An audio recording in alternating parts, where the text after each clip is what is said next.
I don't know if this is a safe place to say this, but I liked The Last of Us Part 2.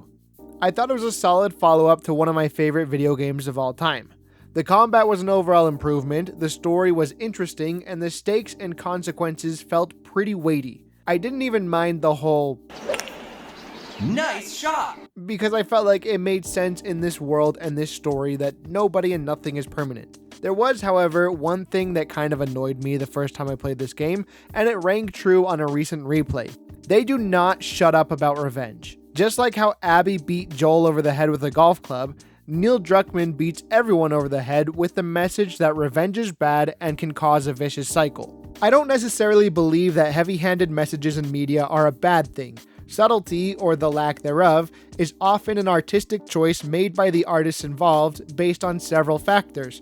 Sometimes the story works better if you leave things ambiguous or open to interpretation, and sometimes you have androids who are made to be servants singing gospel songs in the face of oppression. I think what ultimately matters most is the execution of that unsubtlety. Sometimes it works well and sometimes it doesn't, and the times that it doesn't work can often make you feel like the creator is talking down to you because they think you're stupid or they think they're morally superior. So using The Last of Us Part 2 as a frame of reference, I want to analyze what works with heavy-handed themes, what doesn't work, and why. Also, hi, my name is fricking Nick, and just a heads up, there's going to be spoilers for all of these properties, so just be warned. To get you caught up to speed, The Last of Us Part 1 ends with Joel killing a bunch of people to save Ellie, a girl that he views as his own daughter. 4 years later, at the start of The Last of Us Part 2, the daughter of one of Joel's victims finds Joel and goes, "No!"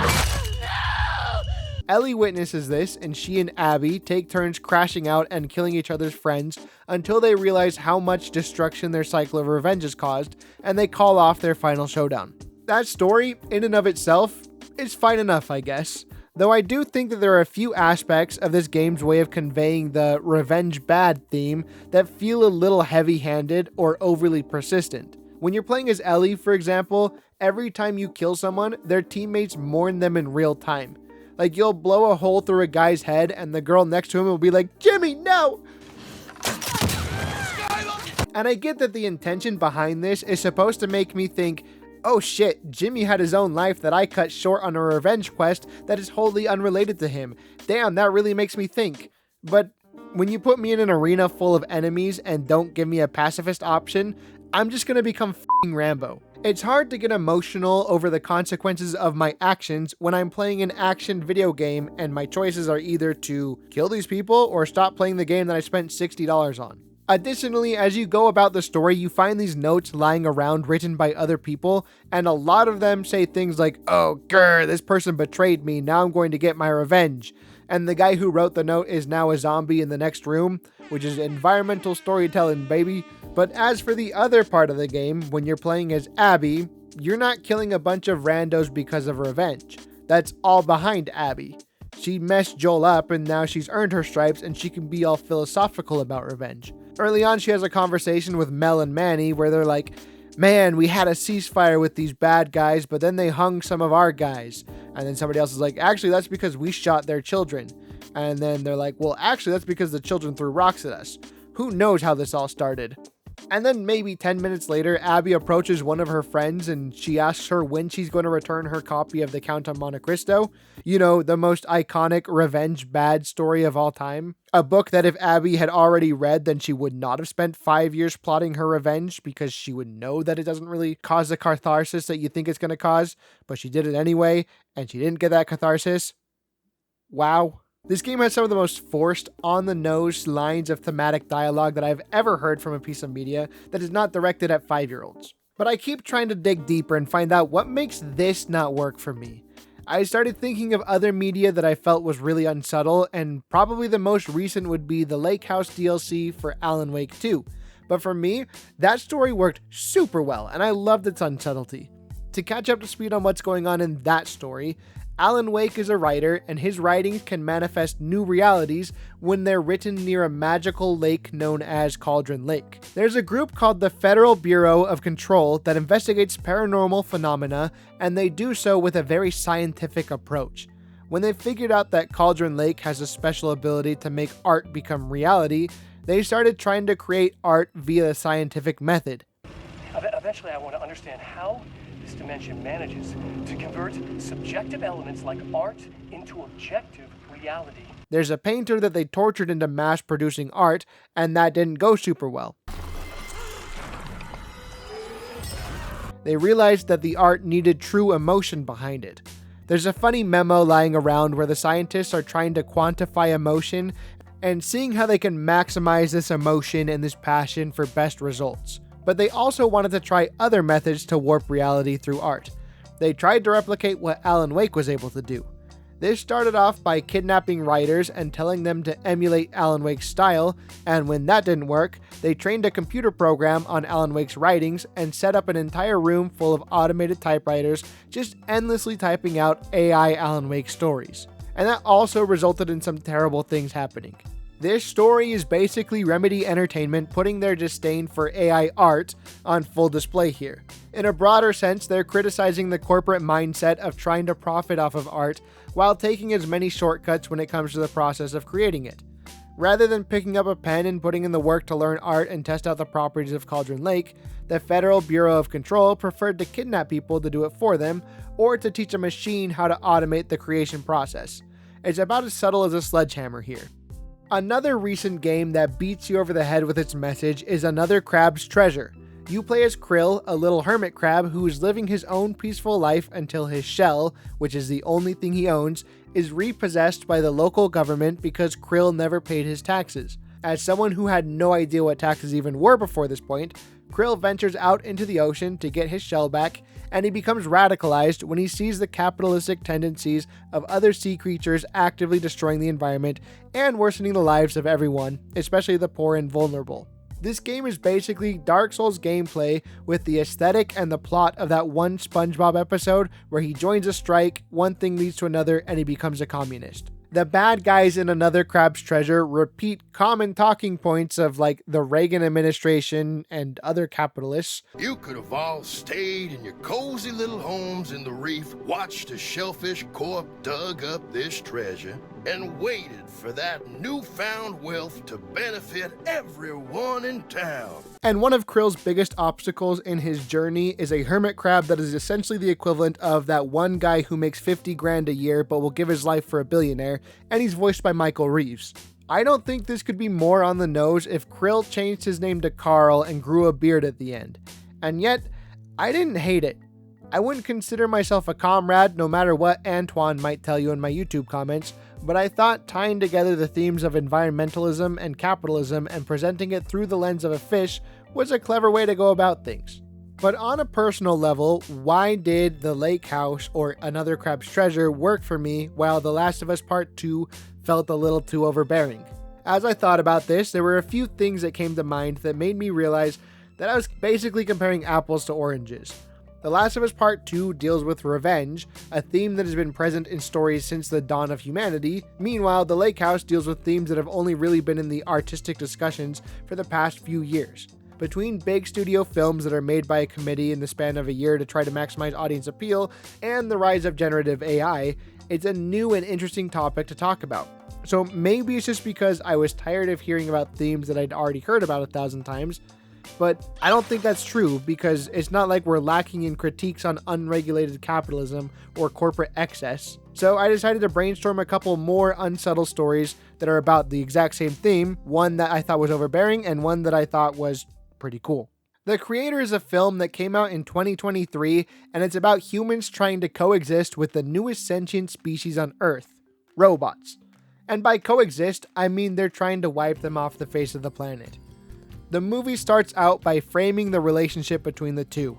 A nuke that was seemingly triggered by AI killed a bunch of humans, and now humans are convinced that we cannot trust AI. I thought the movie had some stellar visuals, some pretty decent performances, and an interesting premise, but just like The Last of Us, by about the 17th time I saw a robot crying over their dead robot friend, I was like, alright, I get it! I think if this had been the first ever movie with the theme, robots are just like us, then it probably would have gone hard. But it wasn't, so it didn't. Nier Automata, however, is far from the first bit of they're just like us media I have ever consumed, and nearly every single mission in its 30-hour runtime deals with a clanker figuring out the human experience. And every single time they do, it's pretty damn interesting.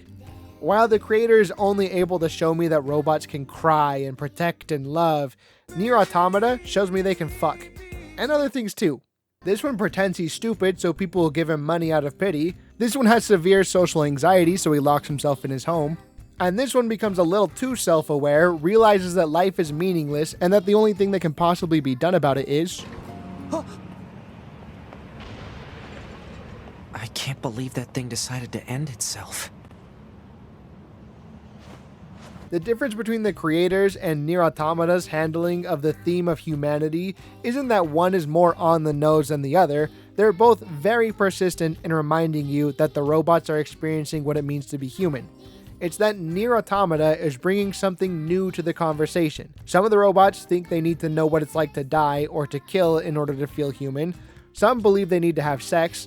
Some feel the need to connect with animals. Some of them start a cult. Some robots think they're more human than other robots, and so on. It tackles humanity in a variety of different ways because humanity is a complex and weird and deep subject that goes so far beyond basic human emotions.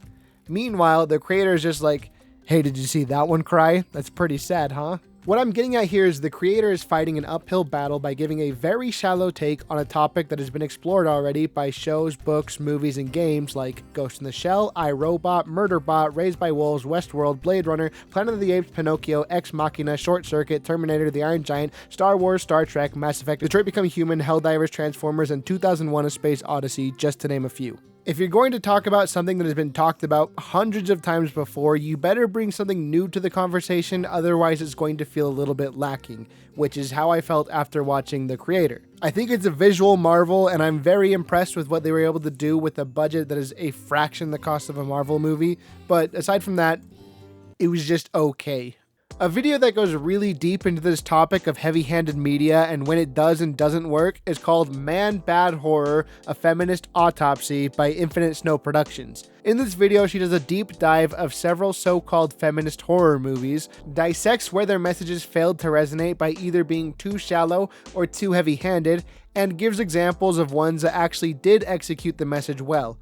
I'd highly recommend this video if you're still not done with your dinner by the time this video ends. And ultimately, that's where a lot of The Last of Us Part 2's discourse on revenge falls flat for me. Much like The Creator or the Man Bad movies talked about in Infinite Snow's video, this game is touching on a topic that has been touched upon thousands of times before, and for most of its runtime, it fails to do so in any sort of novel or interesting way. That being said, I do think there are a few aspects of The Last of Us Part 2's messaging that redeem it in some way. The first part is Abby's character arc. She kills Joel out of revenge at the very start of the game, and we get to see the, okay, what now? She spent 5 years wanting nothing but revenge, and while she didn't kill 180 people to get to Joel, like Ellie did to get to Abby, she ended up sacrificing a lot in those 5 years. She let the anger fester and consume her, and it ruined her friendships and her relationships by being the only thing that she really cared about in her life. Because revenge was Abby's sole purpose in life, once it's done, she feels hollow. She tries to go back to her life as it was, but she can't because that life has been tainted so heavily by her hatred and her desire for revenge. Trying to go through the motions doesn't help her, so she ends up having an affair with her ex and her friend's baby daddy, and obviously that doesn't help her to move on either. It's not until she finds a new, more fulfilling purpose, that being as Lev's protector, that Abby can even start to heal. She's still a person who is prone to anger, and she still tries to get revenge on Ellie after Ellie gets revenge on her after she gets revenge on Joel, but overall her story is a fantastic exploration of the other side of the revenge story that we don't get to see all that often. The tail end of Ellie's story also has some redeeming qualities when it comes to resurrecting this game from being just another revenge bad tale. Ultimately, Ellie's quest for revenge failed. She killed everyone close to Abby, plus several dozen more, but that didn't give her any sense of catharsis or closure. Quite the opposite. While Ellie and Dina leave home and start a new life together with their son JJ, Ellie is suffering from severe post-traumatic stress disorder. If you read her journal, you can see that Dina is very open about their shared trauma, and by doing so, she's been able to heal. Ellie has been very closed off and has been trying to just avoid talking about Joel altogether. To her, memories of Joel have become inextricably linked with her quest for revenge. Because of this, all it takes is one visit from Joel's brother to have Ellie throw away her life with Dina to try to go kill Abby again. She then finds Abby strung up and left to die. She sets her and Lev free, and then when she's about to go back home to Dina, once again revengeless, she forces herself to think of Joel and forces herself to try to get back on that revenge shit through some sort of twisted sunk cost fallacy. Because of her quest for revenge, Ellie's love for Joel is tangled with her hatred for Abby, and she can't think about one without thinking about the other.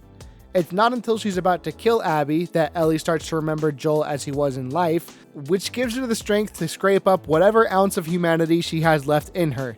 In the context that The Last of Us is meant to represent the darker side of love, the final moments of The Last of Us Part 2 hit really hard and deliver a little bit of extra discourse on revenge that's not just the same stuff we keep hearing. Like I said at the start of this video, I like The Last of Us Part 2. I think it's an incredible achievement in storytelling with amazing performances, and it left me really wanting to know what happens next in this world. This video has basically just been me being nitpicky about one of my favorite games for 16 minutes. I do think the game spends too much of its 25-hour runtime delivering lukewarm revenge bad takes that ultimately come off as preachy, but buried underneath the heavy-handedness are some interesting and thoughtful bits of writing on the matter. All that being said, I do want to thank you all for indulging me on this rant. Writing this script has essentially just been a stream of consciousness of me trying to figure out why the heavy-handedness bugged me about this game. So without all of you guys, I'm just a guy in an unfinished basement yapping into the void. If there are any other pieces of heavy-handed media that you feel either work or don't work, I'd love to hear your thoughts. And finally, if the YouTube gods decide to place another one of my creations on your feed in the future, I hope you decide to click on it so we can see each other again, but if not, I still hope each and every one of you have a good life. Now go watch that man bad video I told you about.